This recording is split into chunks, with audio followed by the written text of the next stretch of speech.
Hello, and welcome to my review of the Twig chapters taking root 1.11, 1.12, and the first interlude called Enemy.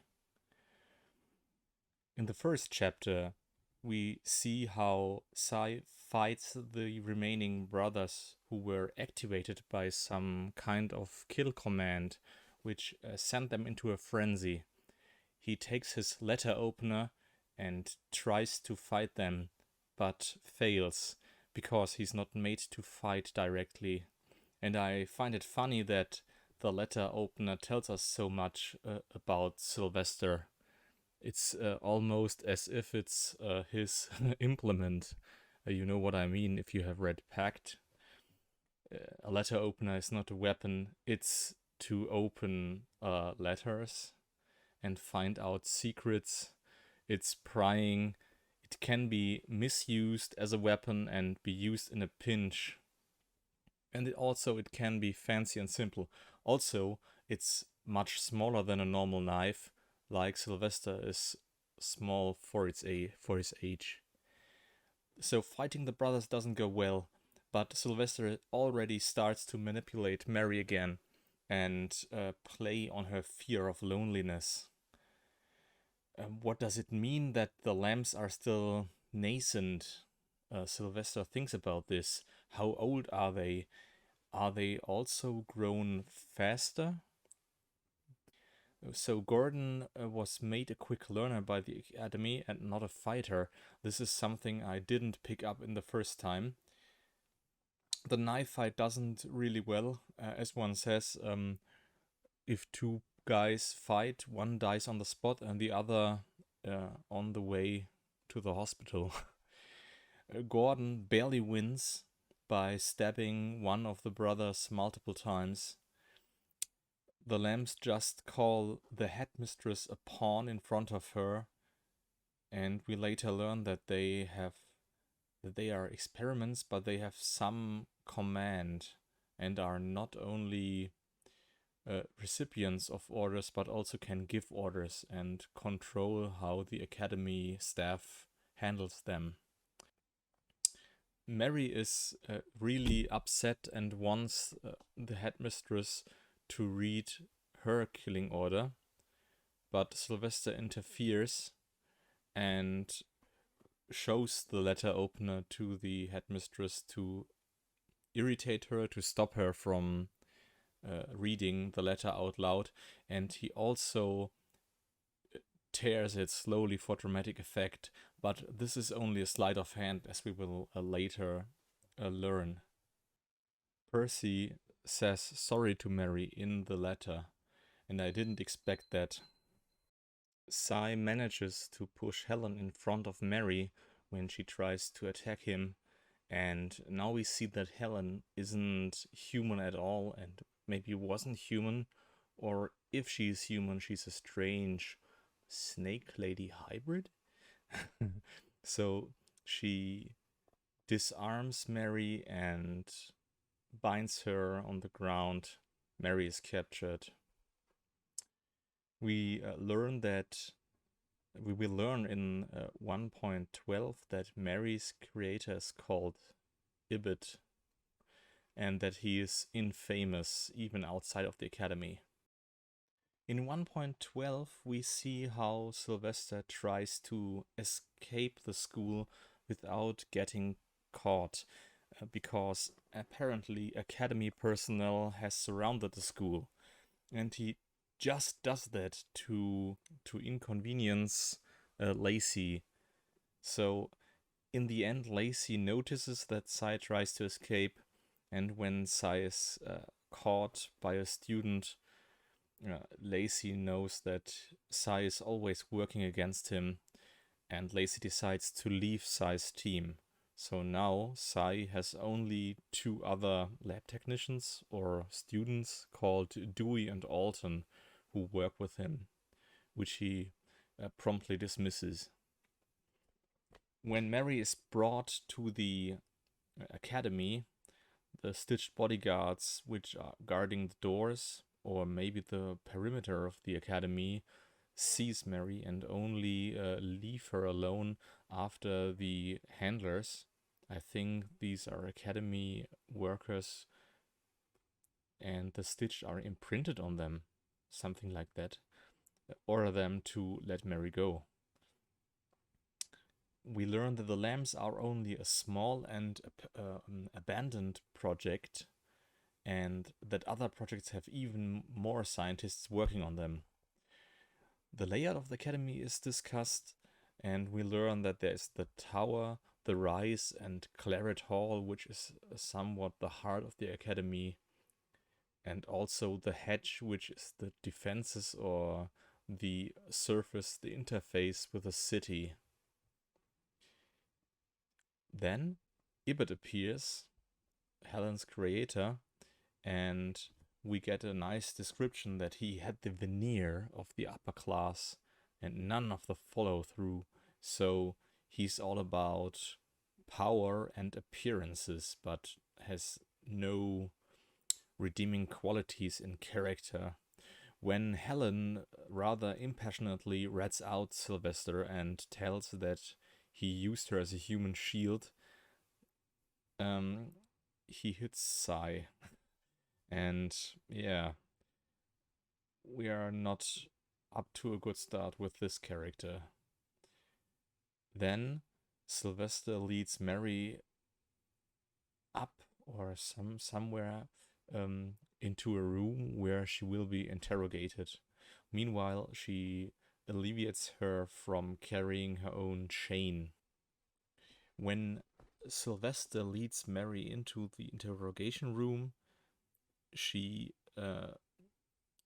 concedes that Percy was part of an anti-academy group which traded in clones, and so this is the first time we learn about not only rogue elements which create clones outside of the academy, but also a group of people that actively works against the academy. And so far, the picture that the story paints of the academy is through and through negative. They are manipulative, they are secretive, they use violence to silence opponents and to capture enemies. In the interlude, we follow Percy, the creator of Mary, and in the beginning he muses that the academy is overshot and that it's overgrown, and we have to truncate the academy because it vastly exceeds the space and resources available. So the academy is just too big to sustain itself, or at least to sustain the secrecy. He quickly notices that he's followed and figures out that it has to be a dog and catcher.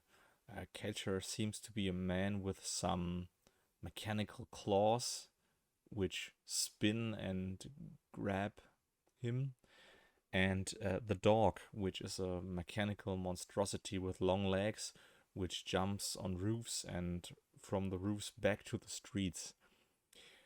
Just when they are cornering him somewhere in the dark streets in the rain, a woman appears and throws some creates some gaseous clouds which blind the man and stop him from noticing where the attacker comes from. As we learned last chapter, Percy regretted that he had to leave Mary and hoped that she would find him. So I would make a prediction that Mary is somehow close to him, and even maybe his biological daughter or niece, maybe, or the clone of a lost lover. Something is in the bush here. I have no idea what, but I think there will be a clarification later why Percy is developing feelings for Mary, but not the other clones. Yeah, the end of the chapter throws another surprise at us. We learn what Twig means. It means clone from the Greek word clone, which is funnily enough also the German word for clone. And he muses that he will have the ability and the opportunity to create more clones in the large wets, and with a complete set of the academy texts that this group has accumulated. And this group seems to consist of an old man which calls himself the Professor, a woman called Cynthia, and another woman. So this group is set up as an antagonist group to the Lambs, I think. And we will see how this will interact in the future. I really enjoyed these chapters. They knit together a lot of strands and endings and explain something while opening up other questions. So, what is the purpose of the Lambs in the big picture? Are they just mercenaries for the academy, or somehow headhunters which hunt rogue elements of the academy? Why are they loyal to the academy? Only because of their expiration dates? Do they fear the academy itself? So do the projects, do the other projects like Dog and Catcher ensure that every project stays in line? So is it a dictatorship with the professors or doctors at the top?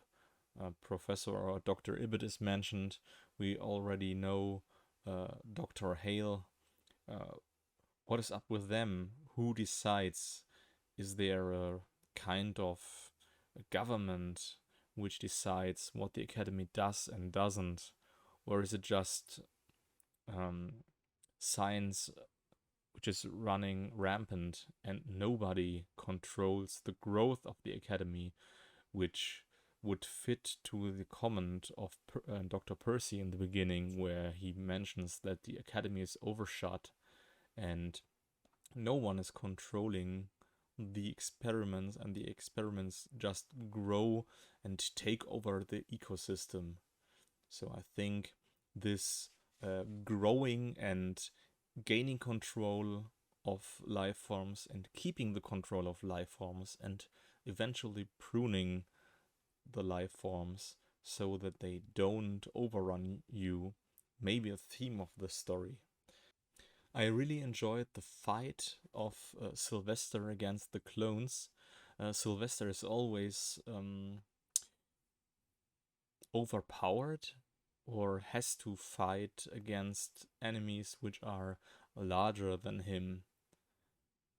So maybe this is also a theme, fighting against a stronger enemy, which is mirrored here with this group of 4 people who are trying to fight the academy, which has near limitless resources and hundreds of helping staff and scientists, and they just hide in the basement of a brothel or something like that.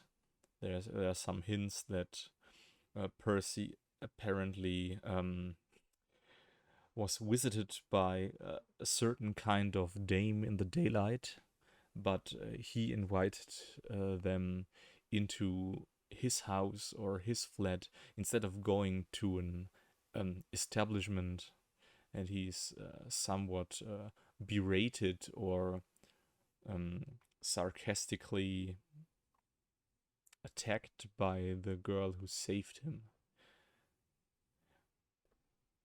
Overall, I enjoyed reviewing this first arc of Twig. I think I will mix it up a bit and try to review either more chapters or maybe even the entire arc as I deem fit. I'm looking forward to continue to read the story, but I severely underestimated how much time it takes to do video reviews.